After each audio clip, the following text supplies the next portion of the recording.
Bismillahirrahmanirrahim. Assalamualaikum warahmatullahi ta'ala wabarakatuh. Alhamdulillah, wassalatu wassalamu ala rasulillah, amma ba'du.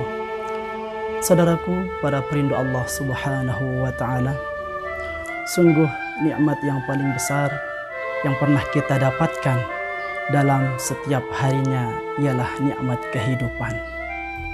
Maka jangan pernah sia-siakan nikmat usia yang Allah subhanahu wa ta'ala telah anugerahkan kepada kita. Karena sungguh ia kelak akan diminta pertanggungjawabannya oleh Allah subhanahu wa ta'ala. Hari-hari yang kita telah lalui akan menjadi saksi di hadapan Allah subhanahu wa ta'ala atas apa yang terbersit di dalam hati kita.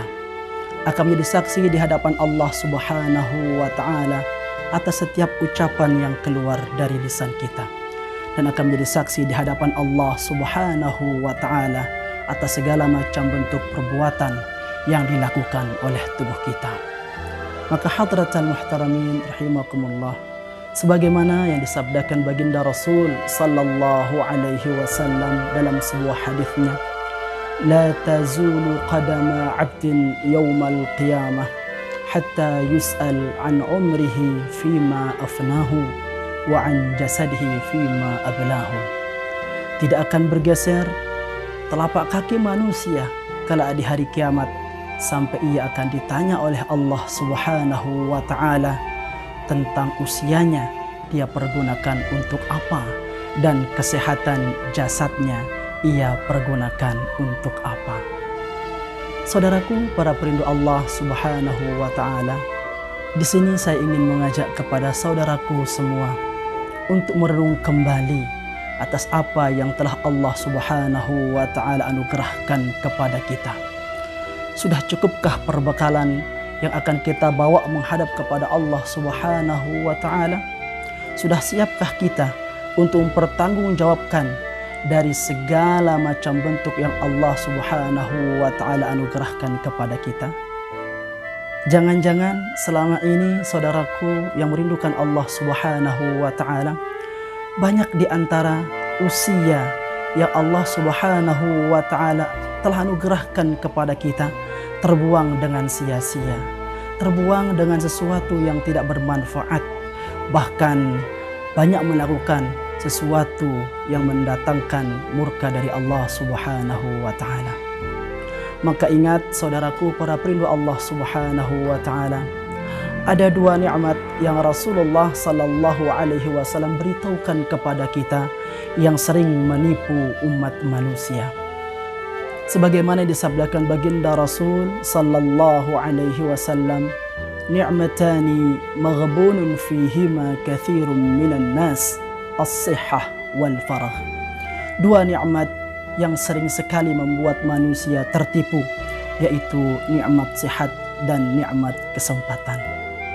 Maka saudaraku, para perindu Allah subhanahu wa ta'ala, lihatlah betapa banyak di antara manusia yang dianugerahi usia kesehatan oleh Allah subhanahu wa ta'ala, namun ia tertipu dengan usianya, ia tertipu dengan kesehatannya.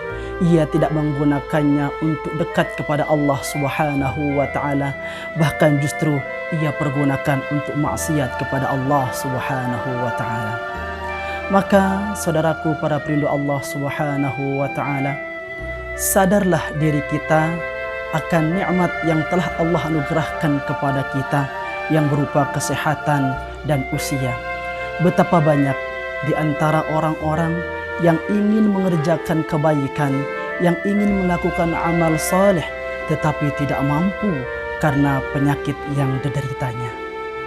Maka saudaraku, para perindu Allah subhanahu wa ta'ala, tidakkah kita malu kepada Allah karena begitu banyaknya nikmat yang telah dianugerahkan kepada kita? Allah perkenankan kita usia yang panjang, Allah anugerahi kepada kita kesehatan, namun tidak ada satupun di antara nikmat tersebut yang kita pergunakan untuk menggapai keridhaannya. Saudaraku, para perindu Allah subhanahu wa ta'ala, akankah kita menunggu Allah Subhanahu wa ta'ala akan menimpakan penyakit kepada diri kita agar kita ingat kepada Allah Subhanahu wa ta'ala? Ataukah kita akan menunggu diri kita dimasukkan ke dalam tanah terlebih dahulu agar kita mau ingat kembali kepada Allah? Maka saudaraku para perindu Allah Subhanahu wa ta'ala, ingatlah bagaimana peringatan Allah Subhanahu wa ta'ala kepada kita digambarkan oleh Allah dalam Al-Quran tentang bagaimana penyesalan orang-orang yang tidak menyibukkan diri dengan amalan-amalan saleh. Dalam Al-Quran Allah Subhanahu wa ta'ala firmankan, hatta idza jaa ahaduhumul maut qala rabbirji'uni la'alli a'malu salihan fima taraktu. Sampai ketika mereka berjumpa dengan kematian, mereka berkata, duhai Tuhanku, kembalikanlah kami untuk hidup di dunia, niscaya kami akan melakukan perbuatan-perbuatan saleh. Namun saudaraku para perindu Allah Subhanahu wa ta'ala, ketika dalam keadaan tersebut semua sudah terlambat, kita sudah berada di dalam tanah, sudah tidak bisa melakukan apa-apa lagi, maka saudaraku para perindu Allah Subhanahu wa ta'ala, selagi Allah masih memberikan kesempatan kepada kita, marilah kita memaksakan diri untuk melakukan segala sesuatu yang mampu mendatangkan ridha daripada Allah Subhanahu wa ta'ala. Pada akhirnya kita mohon kepada Allah Subhanahu wa ta'ala, semoga Allah Subhanahu wa ta'ala melindungi kita dari dua nikmat tersebut, sehingga kita tidak termasuk di antara orang-orang yang tertipu dengan nikmat kesehatan dan nikmat usia. Dan semoga Allah Subhanahu wa ta'ala menjadikan kita sebagai hamba-hambanya yang bertakwa. Wal'afu minkum. Wassalamualaikum warahmatullahi ta'ala wabarakatuh.